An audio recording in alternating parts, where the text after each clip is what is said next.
तो अभी हम जो थर्ड चैप्टर है कक्षा 6 का वो पढ़ेंगे, इतिहास जानने के स्रोत। प्राचीन काल के इतिहास के अध्ययन से हमें सभ्यता के क्रमिक विकास का ज्ञान होता है। इतिहास जानने के लिए हम दो स्रोत यूज़ करेंगे, एक तो पुरातात्विक और एक साहित्यिक स्रोत। पुरातात्विक स्रोत वे होता है जहाँ पे आपको कुछ लिखा हुआ कहीं मिल गया, जैसे अभिलेखों पर, मुद्राओं पर, सिक्कों पर, कलाकृतियों पर और उत्खनन से प्राप्त चीज़ों पर। अब हम अभिलेख पढ़ते हैं। जैसे अभिलेख क्या होता है, किसी पत्थर पर कुछ लिखा हुआ हो गया है। ये हमें शिलालेखों जैसे पत्थर की पट्टिकाओं, पाषाण शिलाओं यानी पत्थर के बड़े बड़े खंडों, स्तंभों, भवनों और गुफा की दीवारों, मूर्ति प्रतिमाओं, स्तूपों, मठों, तालाबों, खेतों में खड़ी शिलाओं पर या ताम्र पत्रों पर उकीर्ण क्या कुछ मिल जाता है, वो होता है अभिलेख। अभिलेख की उपयोगिता क्या है, इससे हमें क्या होता है कि ये गद्य और पद्य दोनों ही शैलियों में मिलते हैं। अभिलेखों में क्या होता है कि शासक जो होते हैं उनके आश्रित लोगों, रानियों, राजकुमारों, सामंतों, उनकी घटना की तिथियों, शासन कार्यों, आज्ञाओं आदि का उल्लेख होता है। इसके साथ ही उस टाइम की जो राजनीतिक, धार्मिक, सांस्कृतिक जीवन, सामाजिक जीवन की जानकारी हमें मिलती है। किसी की प्रशंसा में लिखे गए अभिलेख को प्रशस्ति कहते हैं। प्रमुख अभिलेख जैसे नगरी का अभिलेख हो गया, कंसुआ का अभिलेख, मतलब ये वहां से मिला है और इस पे कोई पत्थर मिला और उस पर कुछ लिखा हुआ है। जैसे कंसुआ से मिला है, घटियाला अभिलेख हो गया, किराड़ू अभिलेख, नादसा, बरनाला, यूप स्तंभ लेख, सामोली शिलालेख आदि से राजस्थान की धार्मिक व्यवस्था, यज्ञों के प्रकार, भूमि, द्रव्यदान आदि प्राप्त होते हैं। घटियाला अभिलेख जो है वो प्रतिहारों से संबंधित है, याद रखे क्वेश्चन भी आता है। बिजोलिया शिलालेख चौहानों से संबंधित है और चिरवा का शिलालेख है वो रावल समर सिंह के की जानकारी देता है। तो यहाँ से क्वेश्चन बनने के पूरे चांस है। घटियाला प्रतिहारों से, बिजोलिया चौहानों से और चिरवा जो है वो रावल समर सिंह से। नेक्स्ट है स्मारक। अब जो स्मारक क्या होता है कि कोई भी राजा जो होता है वो कुछ जीतता है, युद्ध जीतता है या किसी की याद में कुछ भी जो स्थायी जो बिल्डिंग बनाता है, जैसे दुर्ग बना दिया कहीं जीता तो वो स्मारक होते हैं। इनमें चित्तौड़, जालोर, गागरोन, रणथंभौर, आमेर, मेहरानगढ़, तारागढ़, कुंभलगढ़ आदि दुर्ग है। ये इन जगहों पे जो किले बने हुए हैं वो दुर्ग है।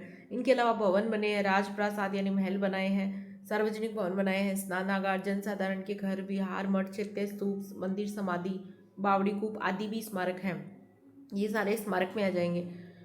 ठीक है, ये हमें उस टाइम की जो धार्मिक विश्वास, उपासना पद्धति, मनुष्य के बारे में, उनके बारे में पता चलता है। अब मुद्राएं, मुद्राएं यानी सिक्के, जो पुराने सिक्के हैं।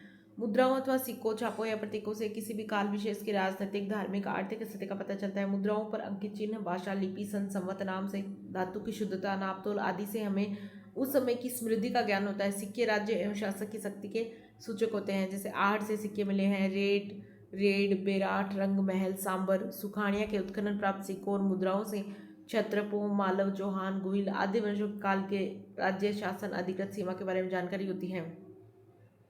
बर्तन और कुछ कलाकृतियाँ भी मिले हैं। उत्खनन से हमें तत्कालीन बर्तन और कलाकृतियाँ मिली हैं, मतलब कि नीचे दबे हुए जो बर्तन रह जाते हैं वो।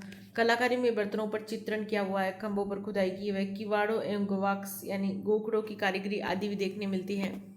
बर्तन भी प्राप्त होते हैं जिनकी बनावट, पॉलिश, रंग उस काल की उत्कृष्ट कला हो। राजस्थान में अनेक स्थानों से उत्खनन से मृद भांड यानी मिट्टी के बर्तन प्राप्त हुए हैं, जैसे प्याले, रकाम, बिया, धूम पात्र, दीपक आदि से हम पूर्वजों के कला कौशल को सहज ही समझ सकते हैं।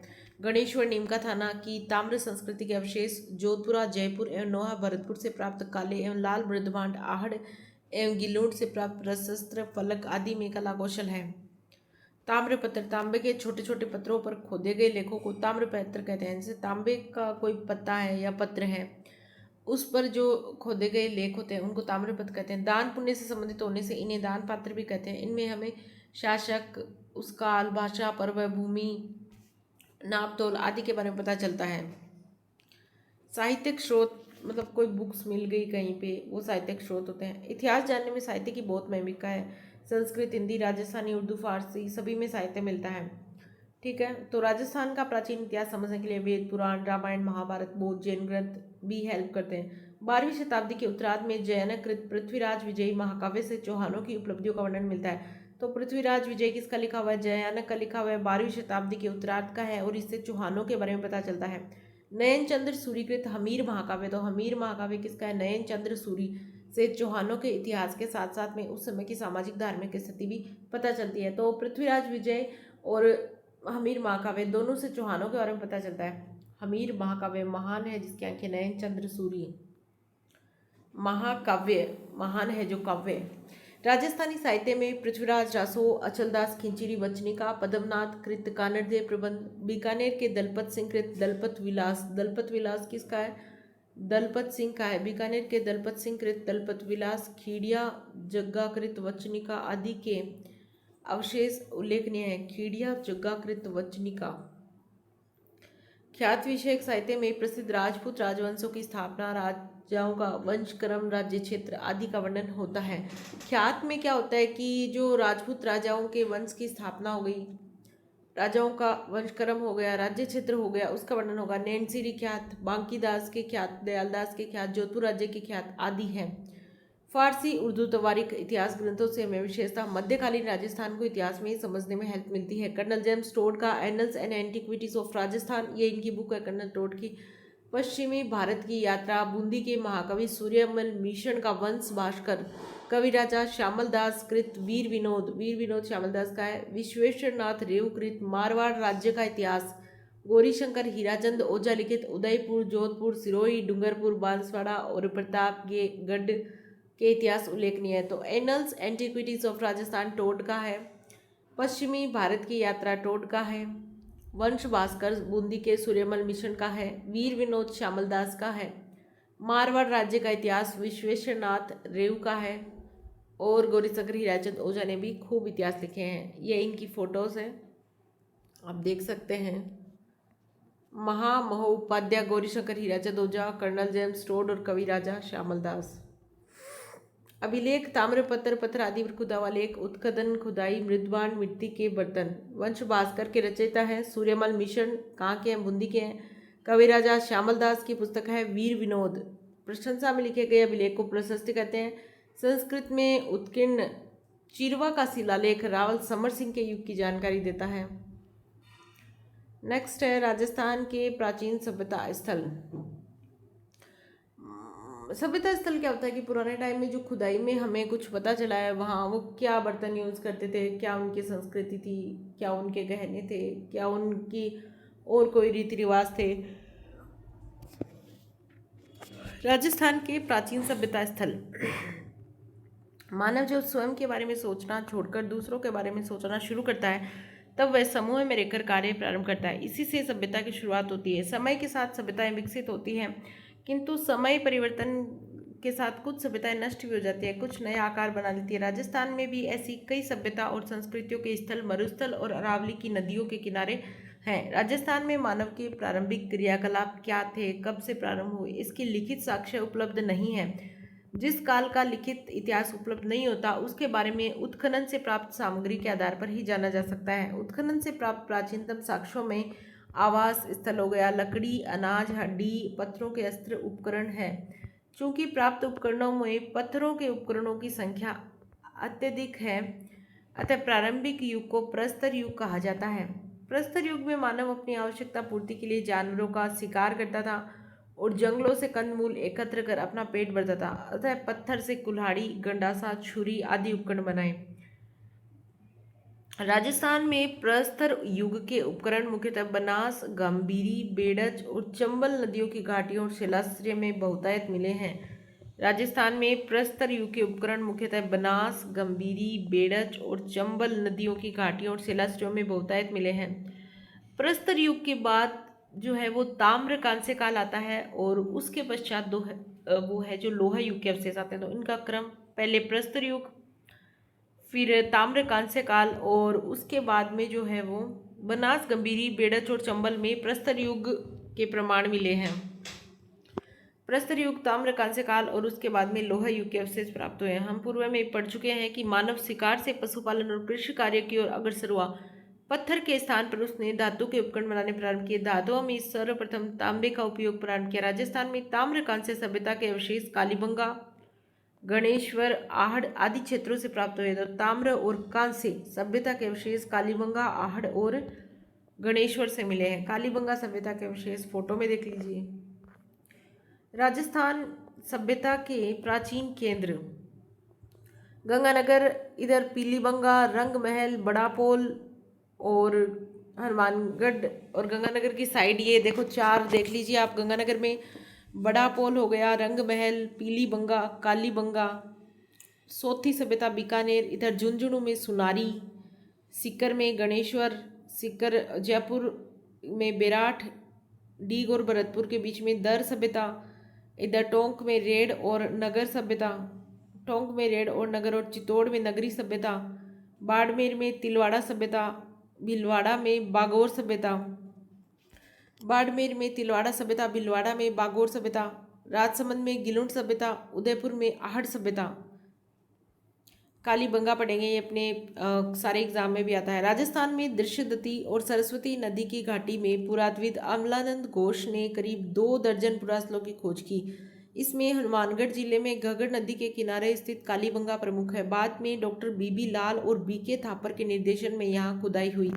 खुदाई में यहाँ सिंधु सरस्वती सभ्यता काल का एक नगर मिला है, जिसके मकानों में ईंटों का प्रयोग किया गया है। मकानों में 4 या 5 बड़े तथा कुछ छोटे कमरे होते थे। बस्ती के गंदे पानी के निकास के लिए यहाँ लकड़ी व ईंटों की नालियाँ बनी हुई है। लकड़ी और ईंटों की नालियाँ हैं। यहाँ चबूतरे मिले हैं जिन पर अग्निकुंड वेदिकाएं बने हुए हैं। संभवतः ये धार्मिक कार्यों हेतु प्रयुक्त होते थे। दूसरे टीले के उत्खनन में एक दुर्ग के अवशेष मिले हैं। कालीबंगा की नगर योजना सिंधु सरस्वती सभ्यता की नगर योजना के समरूप दिखाई देती है। इस क्षेत्र में नगर की प्राचीर के बाहर जोती हुई कृषि भूमि के साक्ष्य मिले हैं। खुदाई में हमें गाय के मुख वाले प्याले जो है वो कालीबंगा से मिले हैं। तांबे के बैल मिले हैं कालीबंगा से। कांसे के दर्पण मिले हैं। हाथी दांत का कंगा मिला है।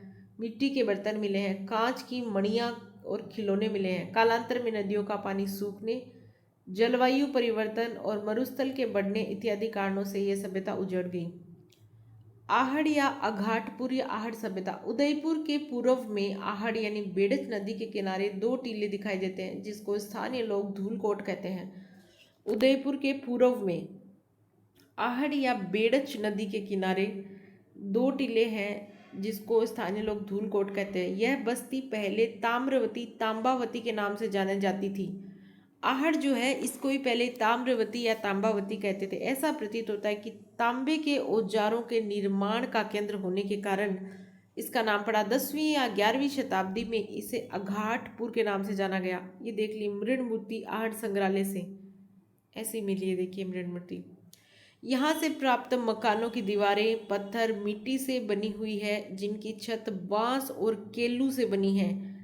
आहड़ में जो मकान की दीवारें हैं पत्थर है वो मिट्टी से बनी हुई है, ठीक है, और इनकी छत जो है वो बांस और केलू से बनी है। बड़े कमरों के बीच में बांस की पर्दी पर मिट्टी चढ़ाकर उसे छोटे छोटे कमरों में विभाजित किया गया है। मकानों में 4 से 6 चूल्हे मिले हैं, जो संयुक्त परिवार या सामूहिक भोजन विधि के साक्ष्य हैं। यहाँ उच्च कोटि के चावल उत्पादित होते थे। यहाँ जो है वो उच्च कोटि के चावल उत्पादित होते थे। आहड़ में भट्टी नुमा चूल्हा मिला है। आहड़ में उच्च कोटि के चावल उत्पादित होते थे और आहड़ में भट्टी नुमा चूल्हा मिला है। इससे माना जाता है कि यहाँ तांबा जो है वो पिघलाया जाता था। यहाँ तांबे का एक पात्र मिला है, तांबे की कुल्हाड़ी मिली है, तांबे का टुकड़ा मिला है और तांबे की छुरी मिली है। आहड़ सभ्यता से प्राप्त वस्तुएं तांबे का पात्र, तांबे की कुल्हाड़ी, तांबे का टुकड़ा, तांबे की छुरी और एक मृण मूर्ति, मिट्टी की मृण मूर्ति आहड़ संग्रहालय से। आहड़वासी बर्तन बनाने की कला में दक्ष थे। यहाँ मिले लाल भूरे मृदभांड हाथ की सफाई तथा अलंकरण से उत्कृष्ट है। धूलकोट के 1951 से 1952 ईस्वी में हुए उत्खनन में तस्त्रियाँ, दीपक, धूपदानियाँ, कटोरियाँ, मटके, कलसे, चूड़ियाँ, खिलौने और 26 किस्म के मणिये, 6 तांबे की मुद्राएं और 3 मुहरें प्राप्त हुई हैं। 26 किस्म के मणि और 6 तांबे की मुद्राएं और 3 मोहरें प्राप्त हुई। ऐसा प्रतीत होता है कि प्राकृतिक प्रकोप से विध्वंस हुई इस सभ्यता के लोग उत्तर पूर्व और दक्षिण पूर्व की ओर बढ़े तथा गिलूंड और भगवानपुरा जैसे स्थान बसाए। तो आहड़ से रिलेटेड स्थान गिलूंड और भगवानपुरा भी, ऐसा लगता है कि यहाँ पे कुछ प्राकृतिक आपदा आ गई थी तो ये लोग गिलूंड चले गए और भगवानपुरा चले गए, उत्तर पूर्व और दक्षिण पूर्व में। पाषाण होता है पत्थर निम्नलिखित में किस जिले में कालीबंगा सभ्यता हनुमानगढ़ में है। अशोक का बाबरू शिलालेख कहाँ से प्राप्त हुआ है। अशोक का बाबरू शिलालेख बेराट से मिला है भाई। सिक्कर जिले की नीमका थाना तहसील में गणेश्वर से एक विशिष्ट संस्कृति के अवशेष प्राप्त हुए हैं। आहड़ बस्ती प्राचीन काल में अघाटपुर के नाम से और धूलकोट के नाम से जानी जाती थी। ठीक है। आज़ादी से पूर्व सरकार का स्वरूप। आज़ादी से पूर्व सरकार कैसी थी वो। रविवार का दिन था। दिशा अपनी माँ के साथ गांव के पनगढ़ पर पानी भरने गई। पानी लेकर आते समय उस पनगढ़ के पास बुने हुए पुराने किले पर कुछ लोग घूमते और फोटो खींचते हुए पाए गए। यह देखकर उसने माँ से पूछा, ये लोग कौन है और यहाँ क्या करें? माँ ने बताया, यह पर्यटक हैं और इस पुराने किले को देखने आए हैं। दिशा ने प्रश्न किया, इस किले में ऐसा क्या है जो देखने आए हैं? माँ ने बताया कि किला बहुत पहले इस गांव के जागीरदार ने बनाया था। वे इसमें रहते थे और इसकी प्राचीनता के कारण पर्यटक यहाँ आते थे। अब दिशा ने एक प्रश्न किया, ये जागीरदार कौन होते हैं और कहाँ है? माँ ने मुस्कुराते हुए कहा, पहले जागीरदार ही गाँव के प्रशासक होते थे और इनके पास गांव की देखरेख की जिम्मेदारी होती थी। दिशा माँ से कुछ और प्रश्न पूछती, इससे पहले ही घर आ गया और उसके प्रश्नों का सिलसिला टूट गया। दिशा के मन में जागीरदार को लेकर कई प्रश्न घूमने लगे। दूसरे दिन दिशा ने स्कूल में अपने अध्यापक से ही पूछ लिया कि जागीरदार कौन होते हैं, क्या होते हैं। तो अध्यापक ने कहा कि चलो आपको आज जागीरदार और जागीरदारी के बारे में बताते हैं। आज़ादी से पहले हमारा राजस्थान वर्तमान स्वरूप में नहीं था। यह मुख्यतः विभिन्न रियासतों में विभाजित था। ये रियासतें स्वतंत्र राज्य की तरह शासन का संचालन करती थी और रियासतों के शासक अपने मंत्रियों एवं जागीरदारों की सहायता से शासन का संचालन करते थे। शासक शक्ति का सर्वोच्च केंद्र राजा होता था और शासन का यह प्रकार राजशाही शासन था। रियासतें, राजस्थान जो छोटी छोटी रियासतें छोटे छोटे पार्ट में बटा हुआ था। राजशाही शासन का स्वरूप, राजस्थान की विभिन्न रियासतों राज्यों में सिसोदिया, राठौड़, कछवाहा, चौहान आदि वंश शासक राज्य करते थे। ये अलग अलग राज्य थे किंतु शासन व्यवस्था लगभग समान थी। विभिन्न रियासतों में शासन संचालन के लिए केंद्रीय व्यवस्था के पदाधिकारी राजा, मंत्री, बख्शी, खजांची, परगना अधिकारी थे। राजा राजा राज्य की संपूर्ण शक्ति का सर्वोच्च केंद्र होता था और सामान्यतः राजा अपने सलाहकारों एवं मंत्रिपरिषद के सदस्यों के सहयोग से शासन संचालन करते थे। मंत्री, राजा अपने शासन कार्य में सहायता हेतु मंत्रियों की नियुक्ति करते थे। प्रमुख मंत्री को दीवान कहते थे। राजा समय समय पर इन्हें मंत्रणा करके राज्य कार्य की जटिल समस्याओं सुलझाते थे। बख्शी, सेना को वेतन देने तथा सेना संबंधी अन्य कार्यों की जिम्मेदारी बख्शी की होती थी। ये क्वेश्चन आ सकता है कि भाई बख्शी कौन था? सेना को वेतन देने और सेना संबंधी अन्य कार्यों की जिम्मेदारी बख्शी की होती थी। खजांची जो होता है वो आमदनी और खर्च के हिसाब को संतुलित कर रखना, बचत को सुरक्षित कर राजकोष में वृद्धि करना खजांची का कार्य था। परगना अधिकारी, राज्य परगनों में विभाजित था। परगने में शांति व्यवस्था बनाए रखने की जिम्मेदारी परगना अधिकारी की होती थी।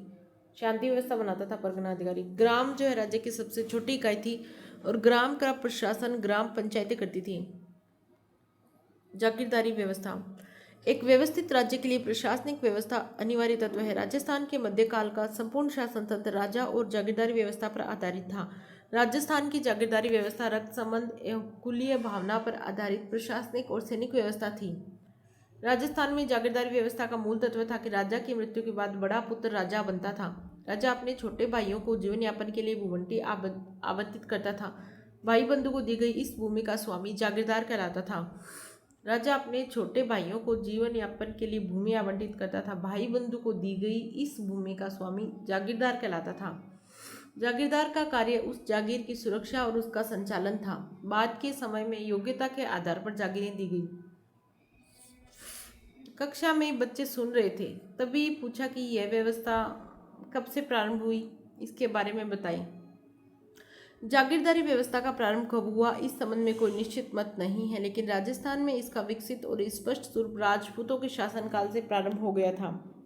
राजस्थान भूभाग पर राजपूतों की विभिन्न शाखाओं ने अपने राज्य स्थापित किए जो उनकी रियासतें कहलाई। रियासतों की सुरक्षा एवं शासन व्यवस्था के संचालन हेतु शासकों ने जागीर व्यवस्था प्रारंभ की।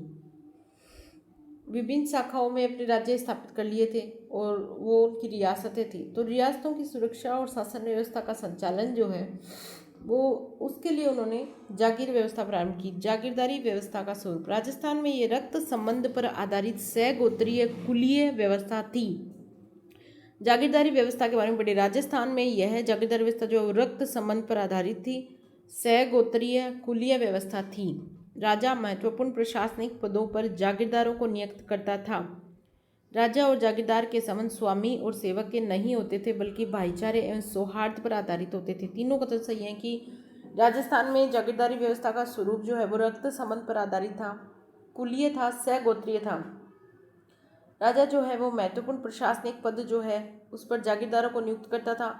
राजा और जागीरदार के संबंध स्वामी और सेवक के नहीं होते थे बल्कि भाईचारे और सौहार्द के होते थे, सौहार्द।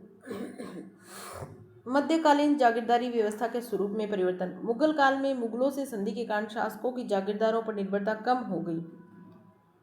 मुगल काल में क्या हुआ, मुगलों से संधि के कारण शासकों की, क्योंकि मुगलों से संधि होगी तो उनको मुगलों से काम पड़ने लगा। शासक मुगल मनसबदार बन गए। शासक जो थे वो मुगल मनसबदार बन गए और उन्हें मुगलों का संरक्षण प्राप्त हो गया।